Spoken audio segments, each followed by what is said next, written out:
Welcome to Soul Forum. Each episode invites you to journey across the landscape of our global collective soul. From the moment humankind entered into the story of the universe, we have sought to orient ourselves within this unfolding gift of life. Together, we continue to seek insights and language to navigate our experience of spirituality, ethics, sexuality and gender roles, civic engagement, our role in the ecosphere, and more. Your guide for each of our series are emerging scholars from around the world studying at the Graduate Theological Union in Berkeley, California. The GTU is one of the world's most comprehensive centers for graduate study of religion and theology. It's a leading destination for leaders and innovators from a wide range of spiritual and philosophical perspectives to explore the world's great religions and wisdom traditions. So give yourself a moment to lean in and journey a little deeper into the human experience. Welcome to Soul Forum. Hello and welcome to the third episode of a four-part series titled Braving Confinement, Seeking Connection in the Midst of COVID-19. My name is Porsia Tunzi and I will be your host. This series examines identity and vocation from the unique perspectives of four female-identified individuals, exploring how they have been braving confinement and navigating a global pandemic. In each episode, I will introduce certain academic terms throughout the conversation that can be used by anyone as tools in order to see and understand others and the world around us, especially during our current crises of not only a global pandemic, but also social, civil, and political unrest. Last episode, we learned from Lydia, an academic success coach at the University of San Francisco. She braved topics like family, loss, resiliency, and privilege, while situating herself as a first-generation college student and an Asian American woman.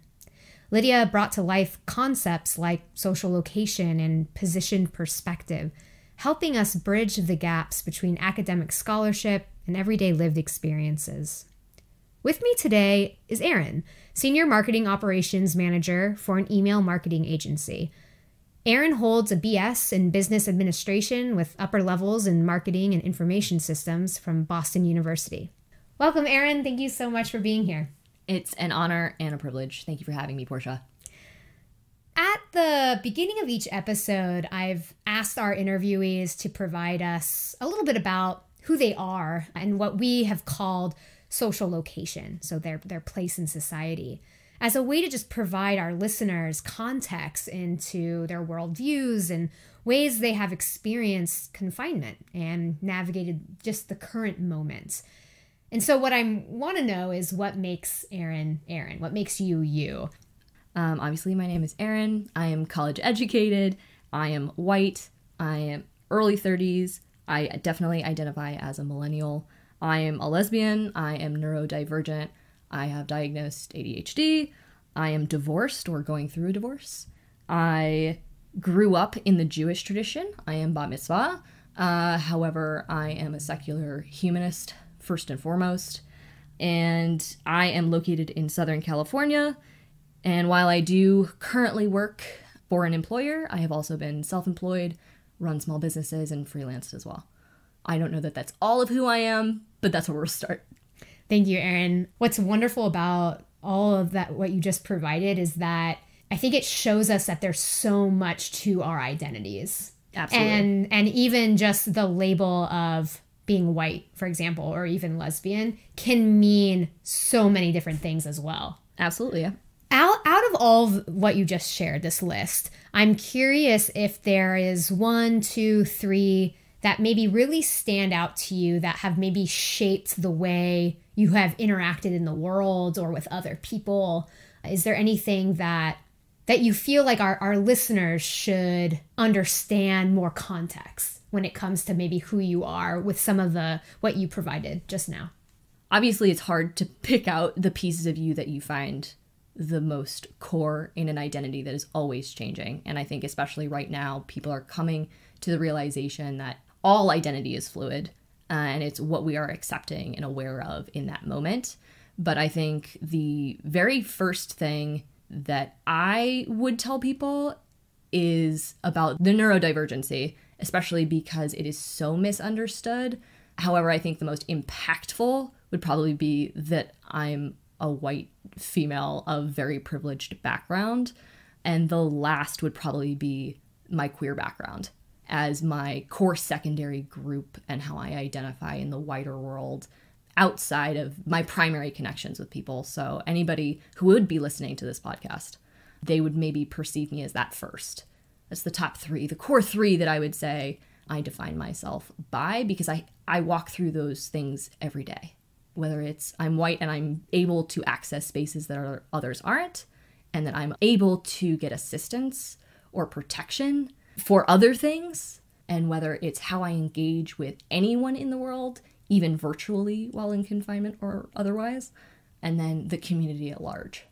Thank you so much for diving into those three. What I want to ask you is, has there been challenges with certain aspects of your identity that have come up? Whether that is in your past or maybe even recently in confinement. I was definitely somebody who did not want to be queer, did not want to identify in that community at all. And that presented a huge amount of problems for me as a kid. I did things that were not gender typical, so people would basically bring it up anyway. But I'm actually really thankful that I got diagnosed with ADHD after I've come out, because I've been out for almost a decade now, and I've worked through a great deal of things to get where I am. But the thing that you get very used to as any queer person is continuously having to come out to people all the time, even if you really just don't care anymore. But once you get over that, then anything else you come up against, it's less painful. You have a lot more resilience built in because you're so used to it. You have so much exposure therapy.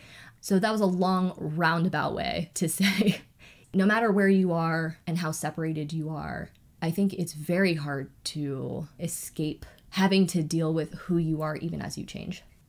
Thank you for going into that with us. And, you mentioned other aspects of your identity, and I'd love to hear a little bit more about how you talked about kind of having a Jewish background and really now identifying as a secular humanist. And I would love for our listeners to hear you articulate what that means. What does having kind of a Jewish identity or legacy, I don't know what words you would use, but what has that meant for you in your upbringing? And what does it mean to identify as a secular humanist today, as a 30-year-old woman who has really chosen that philosophical lens or way of being?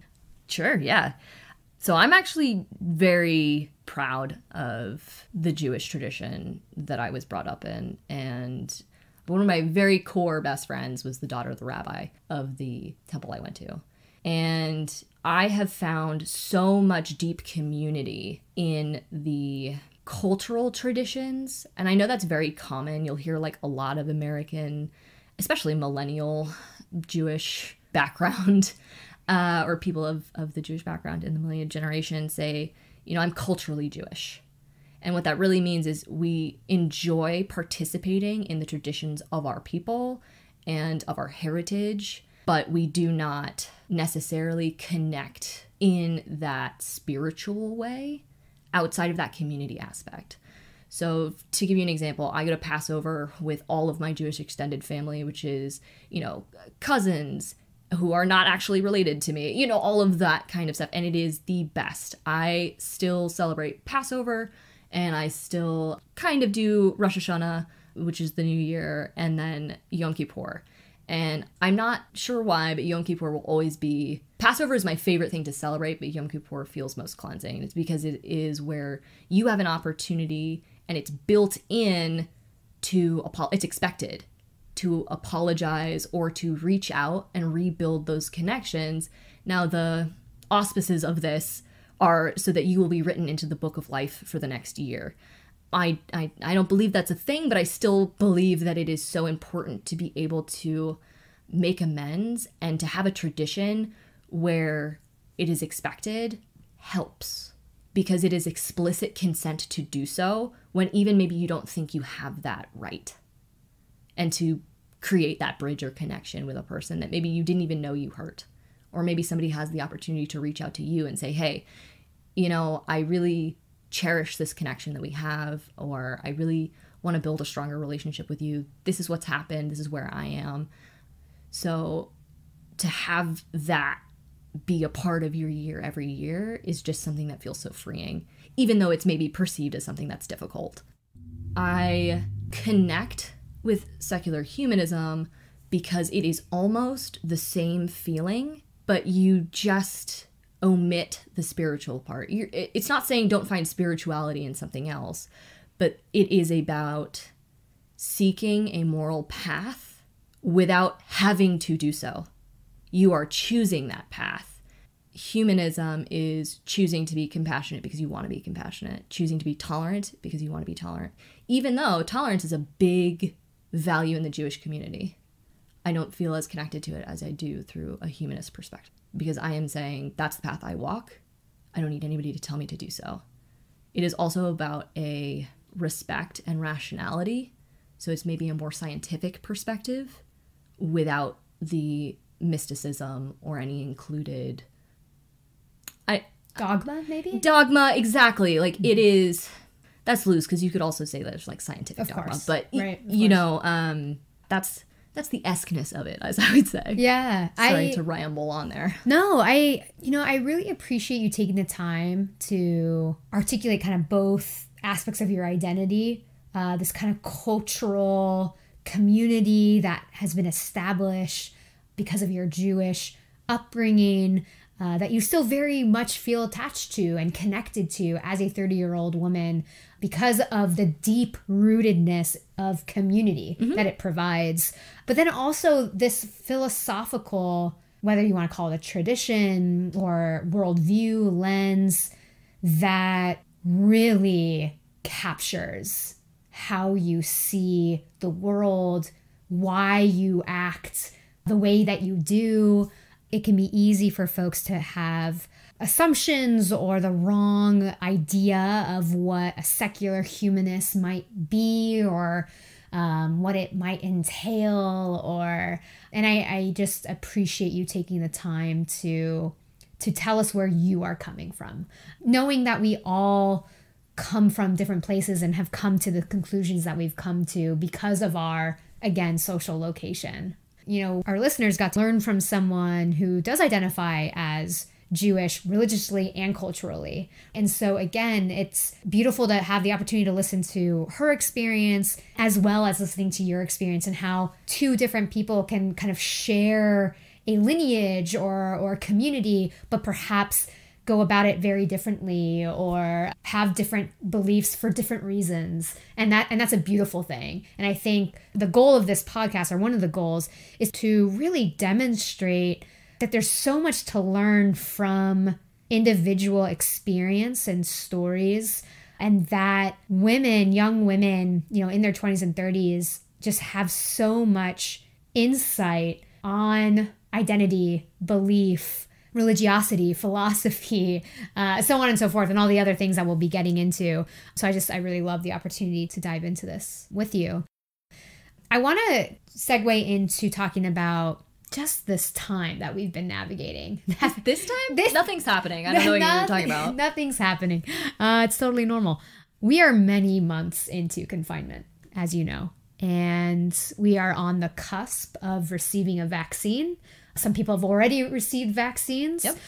I want to know what life has been like for you in confinement. What has perhaps been difficult or painful? What maybe have been your joys, moments of hope? And maybe have there been things that you've discovered about yourself during this time? At the very beginning of quarantine and confinement, it was initially very shocking, almost like walking into very cold water. We really didn't know how long this was going to go on. And so we really weren't making plans in terms of the long term at all. So right before quarantine began, I started the process of separation and getting a divorce, totally unrelated to quarantine or having been trapped in with anybody or anything like that. Trying to walk through especially an experience like a divorce with nothing, and then being physically prohibited from some of the things that you don't necessarily need to be super adept at communicating, to hug someone, right? And I know that that's a very common thing, that people are like, I just can't wait to hug somebody or to have like some sort of like physical connection. But there were definitely times where I would just break down in my own home and just want nothing more than not even to have a hug, but to have somebody around. So the beginning of quarantine started very dark, but there was that ray of hope where everybody was like, this will be over in 3 months. It's okay. We just have to like grin and bear it. Then it kind of progressed into what I will say is the first warp towards positivity, right? Where I started actively trying to reach out and connect with people. I got very into connecting also with myself and trying to rediscover who I was alone. And that led me to ACT, which is acceptance and commitment therapy. That led me to deeper work on communication and what I was and am still learning to communicate. I was at the same time very thankful and excited to have the space and to be learning as much as I was, also about myself. I was reconnecting with friends, even though, yes, it was through text or phone call. And instead of trying to find who I was, define who I was.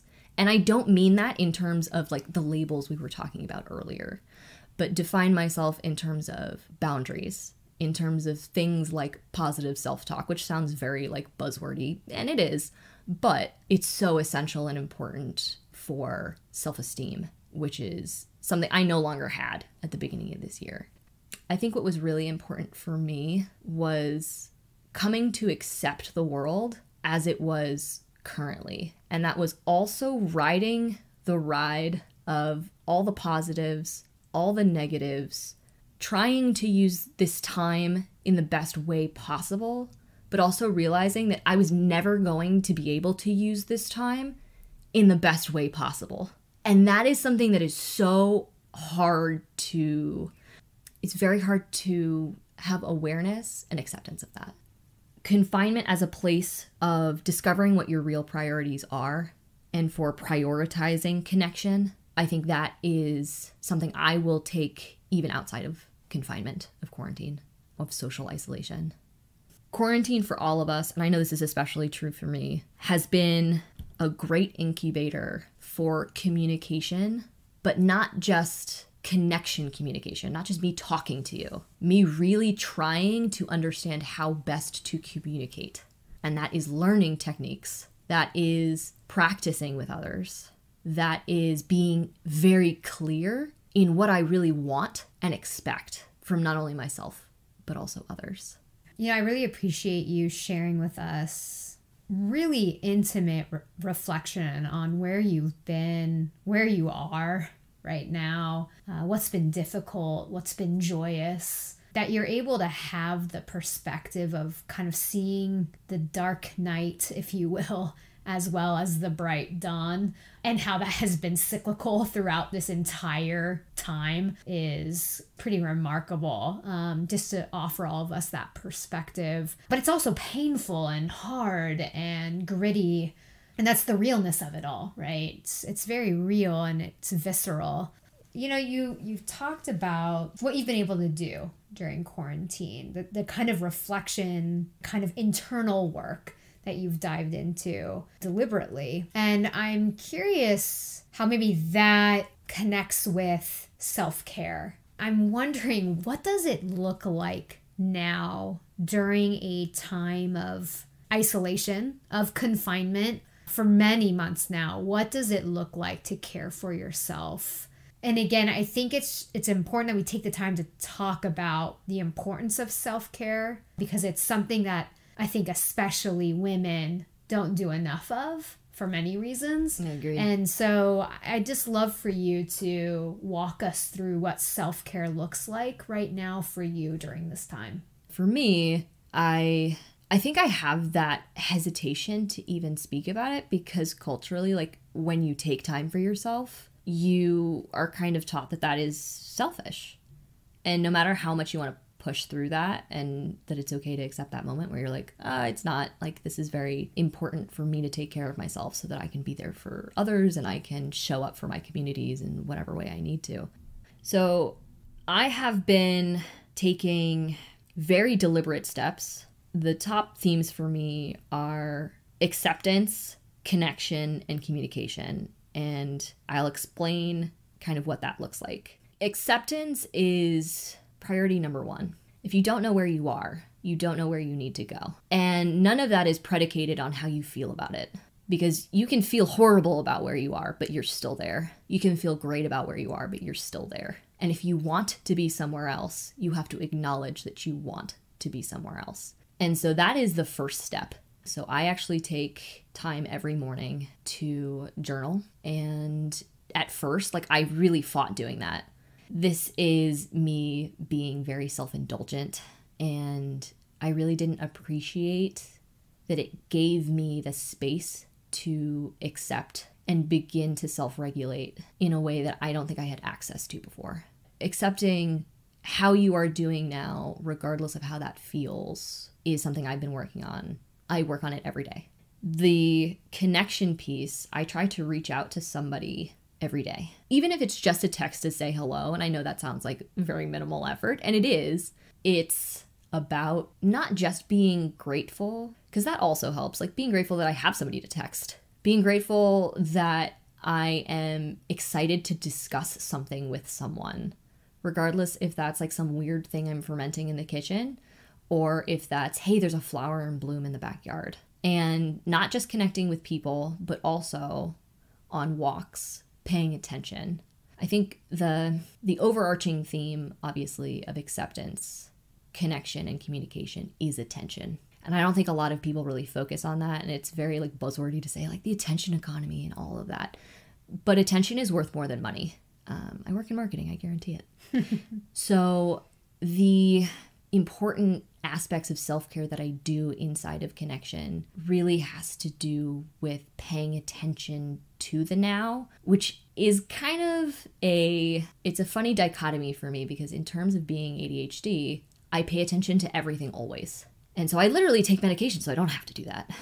But it allows me to direct it into a single thing. I can tell you that the red of the blueberry leaves on that dead plant right now, 2 weeks ago, was the most beautiful red that you get to see all year. Fall colors happen to be my favorite. So I also like to find any maple trees because they have the best yellow leaves. So as you walk around, even if you just, you take a step outside 15 minutes, if you have that kind of luxury, and you go find trees with colors that you like, you're connecting yourself to nature, even without a human being around. It's still something that's alive. It's still something that is breathing. It is still something that provides you with connection. But I think nature is particularly great because it has that ability to connect you with yourself as well as with it. And it's you're no longer alone even though you're by yourself. The last part of communication is, again, going back to that acceptance, but taking it a step farther. And this has to do, I think a lot of people, if not everyone, struggles at some point or constantly with self-esteem, and that is because of self-talk. And the very real consequences of that, I think we're realizing now because of social media and things like that, as they become more and more pervasive, there's no protections from it. So the thing that I really want to communicate to your listeners is that being intentional in terms of listening and being intentional in terms of communicating what you want, and even though it is so hard to know what you want in the first place. And then it is so hard to be clear and honest with others because of a whole just slew of things. But I try every day, whether I'm successful or not, to be a better communicator. And that's not like prescriptive, but just something that I take very seriously in terms of how I talk to myself and how I talk to others, and the space that I make to listen to people, especially people who are not like me and that I don't like what they have to say. Or that I don't want to listen to them, because even people who are communicating the things that you don't want to hear, they're communicating something important to you. And if you and maybe this is just the humanist in me, if you don't have the compassion for that or the tolerance for that, then you've really missed the point of being alive. I really appreciate you talking about these three concepts or ideas or practices: acceptance, connection, communication, in terms of self-care. And what you're talking about is really the philosophy of self-care that provides you a daily life of fullness, of connection, of being seen and seeing others. And that is deep, vulnerable work. And it really reminds me of the kind of work that, storyteller and social worker, she's got a Ph.D. in social work, Brené Brown, talks a lot about the power of vulnerability and the power of connection. And it's really intentional. It's a really intentional way of being. And that is what you're talking about. Mm-hmm. This really intentional way of being. And the importance of listening to yourself, listening to others. And I think that really reminds me of, we hear a lot of talk right now, especially in kind of our political or social scenes of being a feminist, or what it means to apply a feminist lens. And in academic circles, we talk a lot about like applying a feminist methodology to what we're studying. And I think what feminist methodology invites scholars, and honestly all of us, to take seriously is our ability to make what is out there in front of us personal. That the political is personal, that the world outside is personal, that our intentionality of connection, of communication, it's personal. And just this, I think, notion of self-reflexive practices that I think feminist methodology really leans into, the importance of self-reflection that also pushes us towards action as well. And sometimes that comes in waves, right? Maybe we do the reflection first and we got to sit in that reflection for a little while before we really get into action that is purposeful and deliberate, that is really going to help all people, maybe not just one group.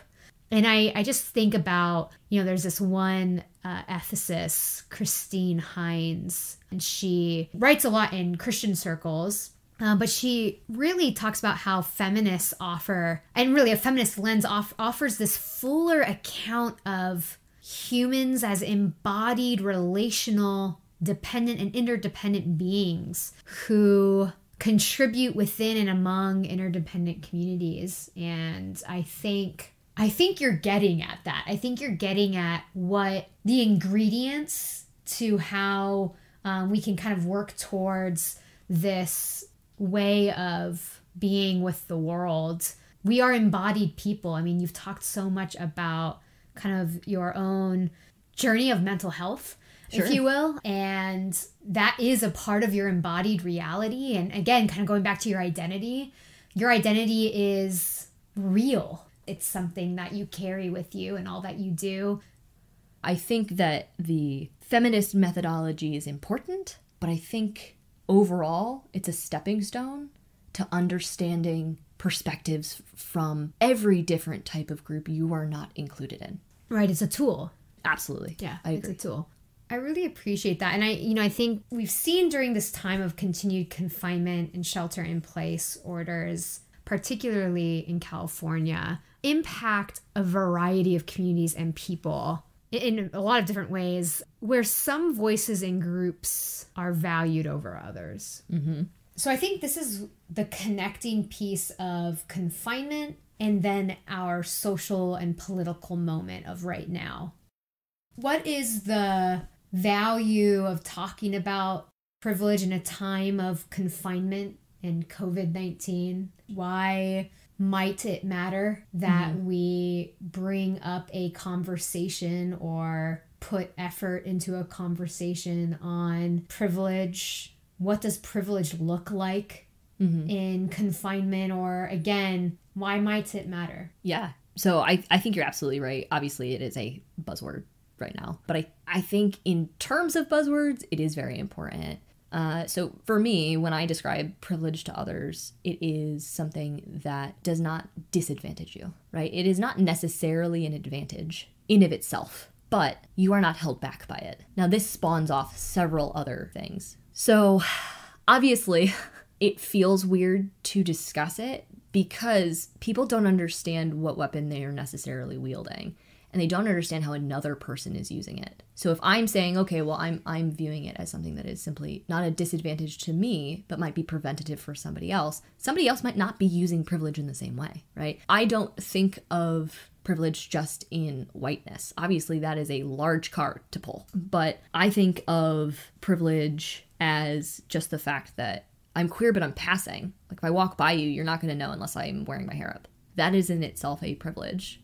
I have not one, but two professional level, graduate school level parents who put education above everything. That was my priority in life, regardless of anything else that was going on. Not everybody's parents has that priority for them. So was that a advantage for me? Yes. But was it also a disadvantage for somebody else? Yeah. If their parents didn't have that priority, and that's not where the time, energy, effort, attention went, that's a disadvantage for somebody. You know, my mom's a lawyer. My law advice, even for my divorce, free. You can't tell me that that's not a disadvantage for somebody else. Again, I have access and can pay for medical insurance, dental insurance. I had braces as a kid, which meant my parents could pay for braces, which made me more conventionally, quote unquote, attractive, which means my job prospects went up. So all of these things, you know, even access to clean water, access, especially in confinement. I have my own home. I have a space in which I can retreat and create and do anything. That's huge,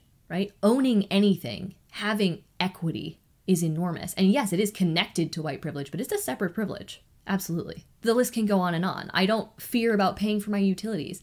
I have access to several different distributions of fresh fruits and vegetables and foods. That's insane. I am the world elite rich human. And that's also an uncomfortable thing because people don't like to acknowledge that within themselves, because that goes past having other people disadvantaged to then having to admit that you are actually actively advantaged. So it's tough to talk about how I might be perceived as ever having been devalued, even if it's true in certain contexts, or not listened to, or made to feel like my voice didn't matter. Because yes, all of those things happen. But again, what's the impact to me other than, you know, psychologically?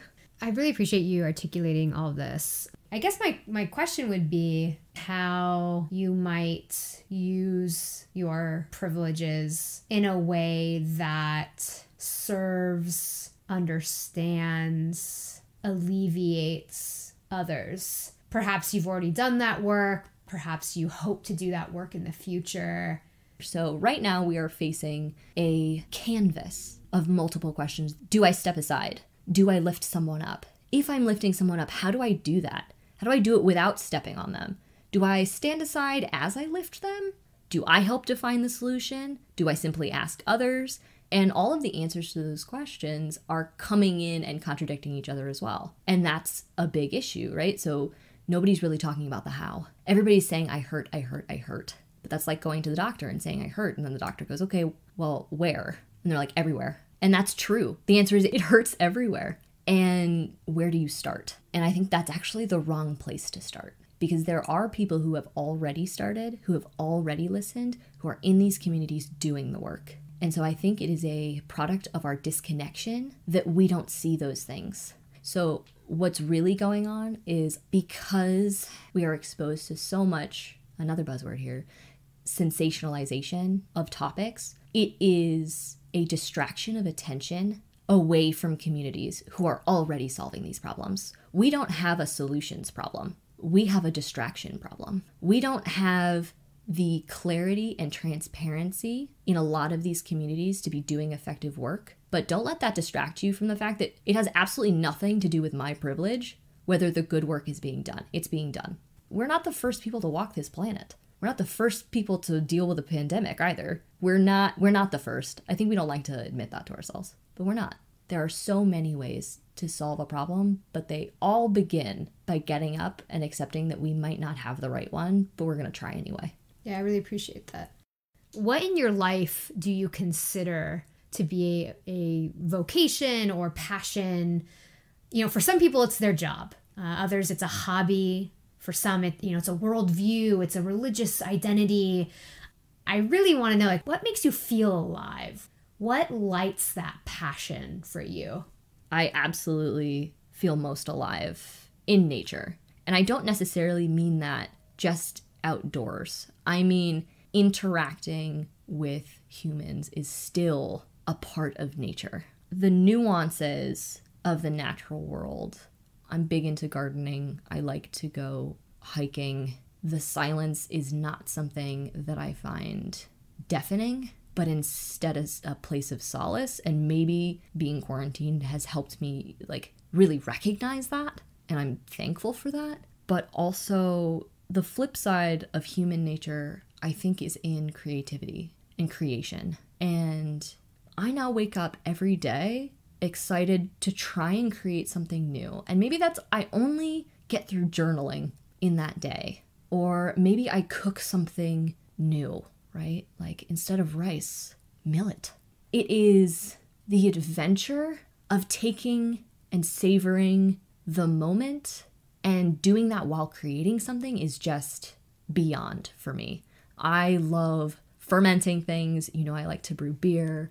I like to make mead. I like to make jellies and sourdough crumpets. And I love just the art of making and serving someone tea. I love that moment when you serve another and there is absolutely nothing that could ever be as fulfilling as giving to another person. And I know some people are like, I love my dog. I get that. I love my cat. I get that too. But the ability to share in a moment of attention and awareness, even if it's with yourself, amazing. Chef's kiss. You can't see me, but chef's kiss. That's the passion. That's the passion.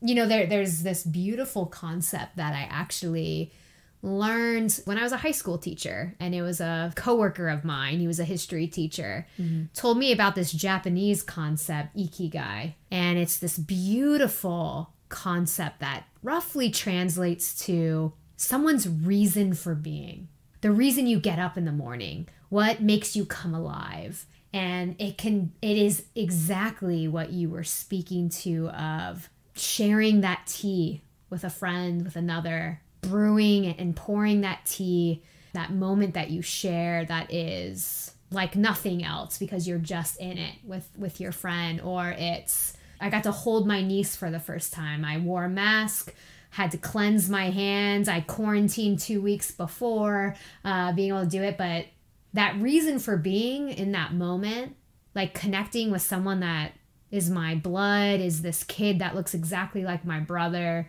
it was a really beautiful, can't put words to it kind of moment. And I think perhaps more than ever, because we are in confinement, the opportunity to hold a baby was maybe the most magical thing I've ever experienced in my life. And I've held babies before. Sure, but this was amplified.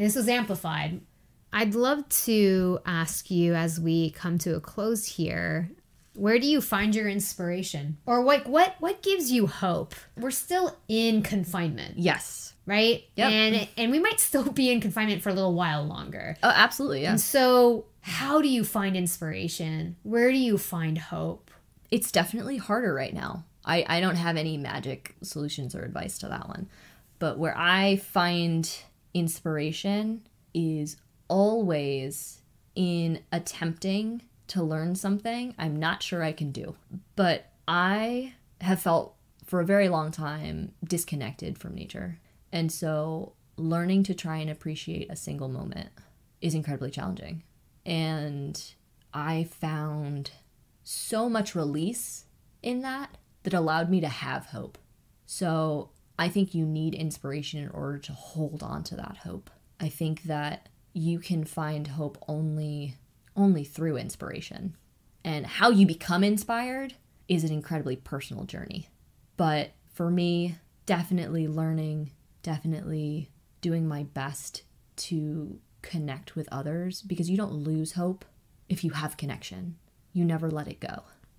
But make yourself uncomfortable, because that means you're wiggling into creating more space. And in that space, you can grow. And you can grow whatever you want. It's your garden. Inspiration, hope, health, spirituality. Maybe that connectedness is even with your God. It's not for me to define for you. But have compassion for yourself, and the hope will follow. I like that. Have compassion for yourself, and the hope will follow.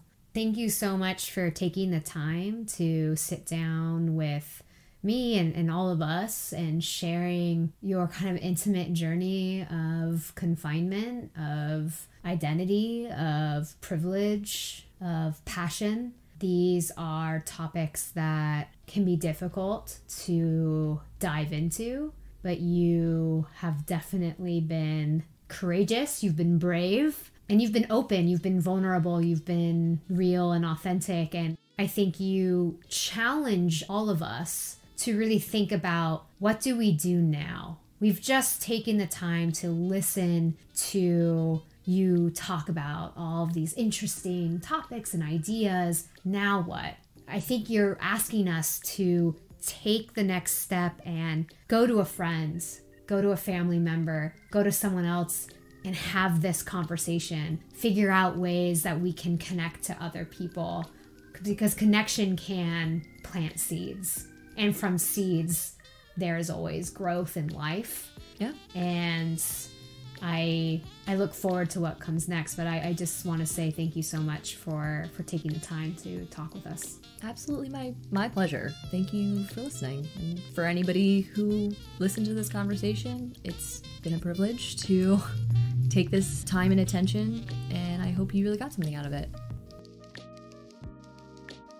Thank you for being part of Soul Forum today. We appreciate you tuning in and listening. My hope is that as you've listened to this podcast, that it can help you navigate your own soul's journey, as all of us are, in a sense, given the opportunity really to engage our life experience, not just through our mind and our bodies, but also through the way in which we express spirit in the world. So thanks for being a part of this journey into our common life and into the ways we give expression to our own souls in this day and age. See you next week.